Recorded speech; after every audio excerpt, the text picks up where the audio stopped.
नमस्कार, खबर फास्ट पर आप सभी दर्शकों का बहुत स्वागत करती हूं। आपके साथ मैं हूं किरण यादव। पश्चिमी दिल्ली लोकसभा सीट से भारतीय जनता पार्टी के उम्मीदवार कमलजीत सेहरावत के पति राजकुमार ने अपने परिजनों और परिवार के साथ दिल्ली से मेहंदीपुर बालाजी तक पद यात्रा कर रहे हैं और इस दौरान खबर फास्ट की टीम ने राजकुमार से खास बातचीत की है तो उन्होंने बताया कि नरेंद्र मोदी के फिर से प्रधानमंत्री बनने और धर्मपत्नी कमलजीत सेहरावत की जीत के लिए धार्मिक यात्रा कर रहे हैं और साथ ही उन्होंने कहा है कि ईश्वर से आस्था और विश्वास होना चाहिए, फिर तपती धूप में भी इंसान बड़ी से बड़ी मंजिल हासिल कर सकता है।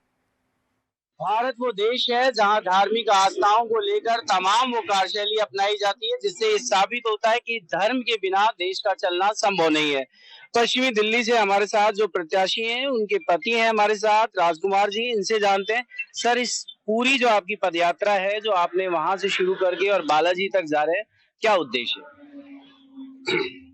देखिए, अपने मन की शांति के लिए जी हम जो है कि पहली बार कावड़ लेके या पद यात्रा नहीं कर रहे हैं। मैं 93 से कर रहा हूँ। जी हरिद्वार से पैदल आता हूँ, गौमुख से पैदल जाता हूँ, बालाजी पैदल आता हूँ, खाटू श्याम पैदल जाता हूँ। मन की शांति मिलती है और अपनी उसके लिए अपनी जो भी ऊपर वाले से अपनी मांगी जाती है और अपना उसी चीज के लिए हम जो है कि पद यात्रा कर रहे हैं। वोट पड़ चुके हैं, मन की शांति बनी रहे और अपना उनके लिए अपना। अच्छा, इस बार जो लोकसभा का इलेक्शन है उसमें कहीं ना कहीं जैसे कांग्रेस का एलिगेशन है कि धर्म के नाम पर राजनीति हो रही है, आपकी पत्नी भी प्रत्याशी हैं, आपको क्या लग रहा है कि क्या धर्म के नाम पर सचमुच राजनीति हो रही है? जी नहीं, हम धर्म के अब तो वोट पड़ चुके हैं, हम धर्म के नाम पे राजनीति कर रहे हैं क्या? जी समाज सेवा के लिए या साधु संतों की सेवा करना या अपने धर्म के लिए अपने धर्म की रक्षा करना, उसके लिए जो पद यात्रा करना 93 से जो हम पद यात्रा कर रहे हैं, जी तो हम अपनी वही बात आती है, अपनी भावनाओं को, अपने धर्म के प्रति जो हमारी जागरूकता है उस चीज को लेकर चलते, अपनी आस्था को लेकर चलते, जो भगवान में हमारा अटूट विश्वास है और जिसकी वजह से आज हम उसमें जो है कि हमें हिम्मत मिलती है, हमें शक्ति मिलती है, जिसकी वजह से हम चल भी रहे। नहीं तो 50-51 डिग्री टेम्परेचर आज जी इतनी धूप के अंदर जो है कि और वही रोजाना 50-60 किलोमीटर चल रहे हैं, तो शायद यह संभव वो शक्ति है।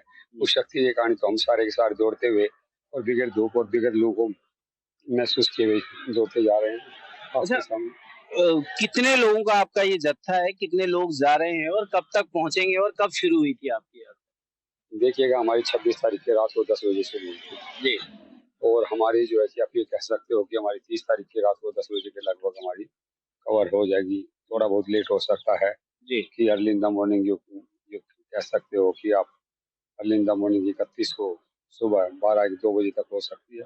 31 की सुबह सुबह हम जो है अपना ध्वज लहराएंगे, अपनी सवा मनी करेंगे और अपने।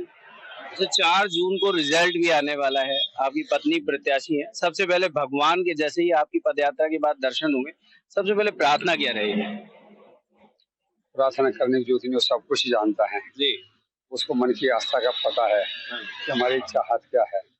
तो उसके लिए जो है कि बट ऑब्वियस अगर आप फिर भी कह रहे हो तो चाहत तो यही होगी कि हमारी जो है कि जीत निश्चित करे, जो कि उनकी आशीर्वाद से ऑलरेडी जो हम मानते हैं कि वो हमें आशीर्वाद देंगे और हमें जो कि जनता के रूप में जो इलेक्शन में 3 महीने इलेक्शन लड़ा है और दिखाई दे रहा था, सब उन्हीं का प्रताप है। अच्छा, जिस तरह इस बार मोदी ने कहा है कि 400 के पार जाएंगे और 500 साल बाद जो कड़ी मशक्कत की गई, संघर्ष किया गया, रामलला का मंदिर कहीं ना कहीं मूर्ति स्थापित हुई, मंदिर में शुभारंभ हुआ, सब कुछ हुआ, आपको लग रहा है कि ये दौर आगे भी चलेगा इसी तरह? आप रामलला कोई खाली क्यों लेके चल रहे हो? आप कोई भी विषय उठा के देखिएगा कि आप जो है कि हमारे जम्मू कश्मीर में हमारे फौजी भाइयों के साथ क्या होता था। धारा 370 उठा के देखेगा, पुलवामा का जो है कि अब उठा के देखेगा कि 13 भी नहीं हुई थी, सर्जिकल स्ट्राइक कर दी थी उन्होंने, हमारे 40 मारे थे, 400 मार के आए थे। अभी अभिनंदन शर्मा का आपने देखा होगा, उसको छोड़ेगा। हमारे कुछ पानी के जहाज जब पकड़े गए थे तो उनको पता चला कि इंडिया का है, तो उनको जाने दिया। बाकी कंट्री भी हमारे जो उसको उठा के देखेगा, विश्व में उठा के देखेगा कि मोदी ने क्या नहीं किया। वास्तव में उन्होंने किया, ये नारा ही नहीं है कि मोदी है तो मुमकिन है। वास्तव में ऐसा देश विदेश के अंदर उन्होंने अपना नाम रोशन किया, हमारे देश का किया है। जब क्रिकेट का मैच आता है तो हम उछलते कूदते हैं खाली, लेकिन जब देश की बारी आती है, उसकी बारी आती है, हम राजनीति करनी शुरू कर देते हैं। उसके ऊपर विश्वास रखना चाहिए, उस भगवान के ऊपर विश्वास रखना चाहिए जिन शक्तियों पर हमारा जो देश चल रहा है। तो उनकी आस्था को लेकर ही हम उनकी अपनी नहीं, कमलजीत की जीत नहीं, हम मोदी जी के लिए भी हम जो है कि दौड़ मार रहे हैं कि उनकी 400 से पार आए और इसी तरीके से हमारे देश को जो मोदी जी ऐसे ही चलाते रहे हैं। और यही कहना चाहेंगे कि मोदी जी की भी जीत होगी और कमल जी की भी जीत होगी। कमल की जीत, कमल जी की जीत। चलते चलते आखिरी सवाल, आप बता रहे हैं कि बहुत से वर्षों से आप करते आ रहे हैं, उम्र का जो ढलान है, आपको लगता है कि उम्र के ढलान के साथ साथ आपकी जो आस्था है और वो जो चलने की गति है उसमें कुछ फर्क पड़ा है, या आस्था के साथ कहीं ना कहीं जोश आज भी जिंदा है? आप उठा के देखिएगा, अभी मेरे साथ चल के देखिएगा। राजनीति के अंदर है, समय नहीं मिलता, कोई मॉर्निंग वॉक नहीं होती, लेकिन जब हम चलते हैं तो 60-60, 70-70, 80 किलोमीटर चलते हैं। वो शक्ति है, वो आस्था है जो हमें दौड़ा रही है, चला रही है। और मैं तो कहता हूँ, इस विश्वास करके देखो कि लंगड़ा क्या एक टांग वाला भी दौड़ के चलेगा। ये शक्ति है जो उसकी है, जो किसी को दिखाई नहीं देती, लेकिन उसमें आस्था रहेगी तो आप भी चल के देखिएगा। कोई बस अच्छे मन से वो कीजिएगा और आप दौड़ते हुए हमारे साथ 50-60 किलोमीटर चलेंगे। चलिए, ये थे हमारे साथ पश्चिमी दिल्ली से जो प्रत्याशी हैं लोकसभा, उनके पति राजकुमार जी, जिन्होंने साफ तौर पे कहा कि आस्था मजबूत होनी चाहिए, दूरियां अपने आप कम हो जाती हैं और मोदी जी इस बार 400 के पार जाएंगे।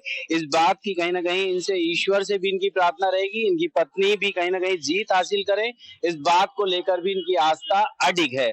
अलवर से खबरफाज के लिए मैं समर गुप्ता।